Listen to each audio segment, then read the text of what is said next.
In search of our darlings. Quote, "What have you done today to earn your place in this crowded world?" End quote. Utopia, 2020 American TV series. Quote, "In writing, you must kill all your darlings."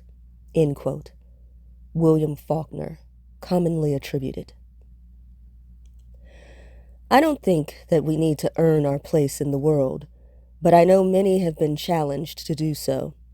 Those of us marginalized by our blackness, our queerness, our genderless identities have always had to prove our value and worth.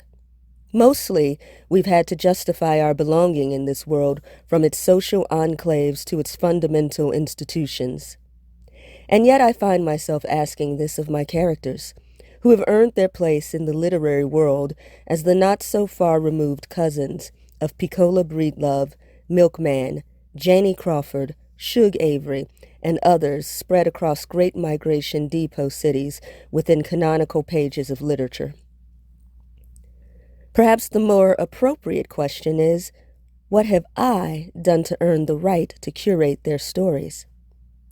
When I began to imagine the world of Everyman in 2005, I was a young Chicago public schools teacher inspired by my mother's own decades-long research into our family history. I sought to share the experience with my 6th and 7th grade students by creating a genealogy project. The results confounded me at the time. Some students were unable to gather basic information regarding their parents' names, dates of birth, etc. Some parents and guardians didn't trust me asking for the information. I started to imagine what Black stories and people were left in the past in the way that Toni Morrison described as a national amnesia, an act of willful forgetting.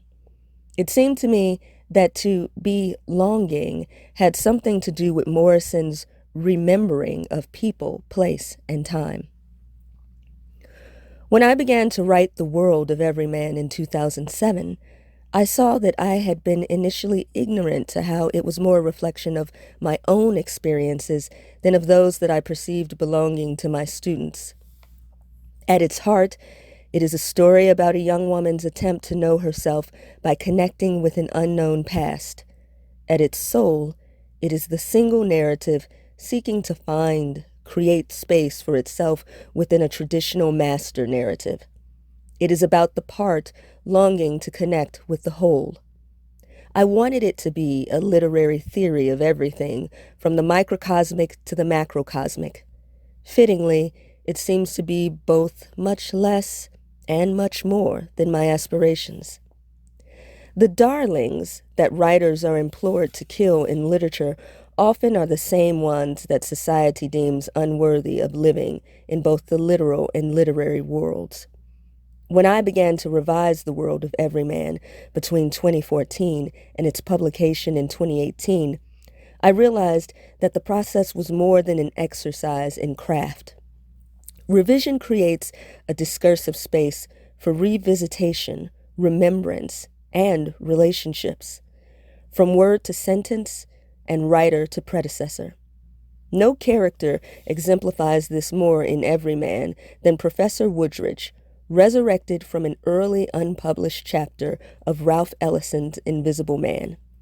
I don't know why Ellison killed his darling, why Woodridge did not earn his place in our world, but I do know that subsequent work by Audre Lorde, Alice Walker, Cherry Muhanji, and Lorraine Hansberry expanded the literary landscape so that every man could remember Woodridge.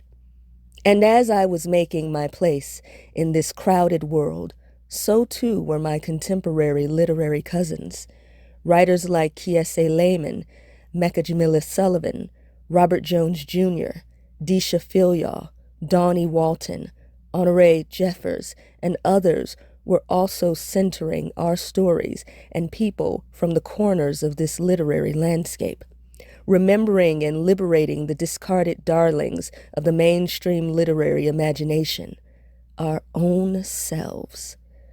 Our place has been earned 10 times over in this world.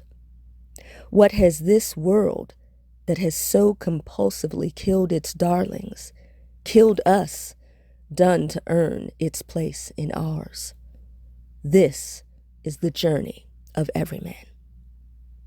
M. Shelley Connor, November 15th, 2022.